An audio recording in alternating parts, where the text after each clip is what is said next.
Estağfurullah, estağfurullah. Tamam.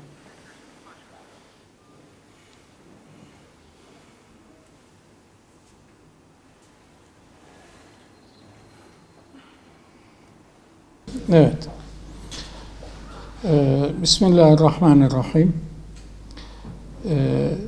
Öncelikle bizi çok mübarek bir mevsim olan, 3 aylar mevsimine ulaştıran Allah'ımıza hamd, onun Resulüne salat ve selam ile başlıyorum. 11 ayın sultanı, Ramazan'ın habercisi, 3 aylara 8 Mart Cuma günü itibariyle girmiş olacağız.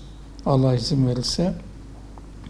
3 ayların müjdecisi Regaib Kandili, Berat Kandili, Miraç olayı, yine 1000 aydan daha hayırlı olan Kadir Gecesi, bu 3 ayların içerisinde gerçekleşen çok manevi iklimlerdir. 3 aylardan birincisi Recep'tir, ikincisi Şaban'dır, üçüncüsü Ramazan-ı Şerif'tir. Bizim biliyorsunuz genel dini literatürümüzde Ramazan'a biz 11 ayın sultanı diyoruz. Hakikaten o sultan olan aya 2 ay bir hazırlık yapmış oluyoruz. Bu kandiller, kutlamalar da biraz ona hazırlığın öncüsü durumunda. Dolayısıyla bu 3 aylardan Recep ayı aslında içerisinde kavganın, savaşın, hiçbir kötü davranışın olmadığı aylardan, o haram aylar dediğimiz aylardandır.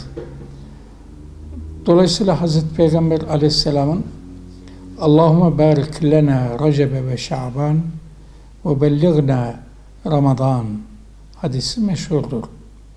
Anlamı, ey Allah'ım bize Recep'i ve Şaban'ı bereketli eyle ve bizi Ramazan'a ulaştır. Bizim de duamız o.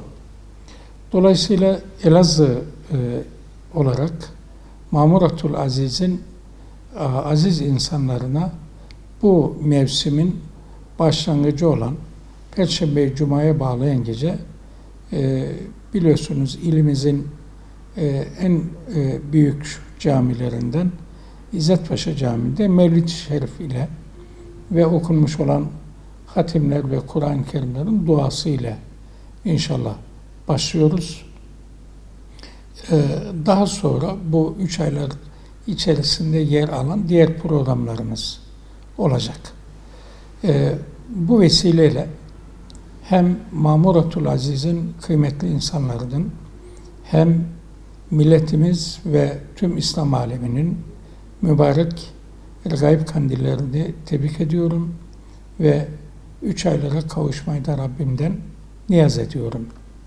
Şühedâ yurdu vatanımızda birlik ve beraberlik içinde sonsuza kadar bağımsız ve özgürce yaşamayı, Allah'ımızın rızasına uygun olarak İslami bir hayatı yaşamayı Rabbimden niyaz ediyorum. Bu cennet vatanı bizlere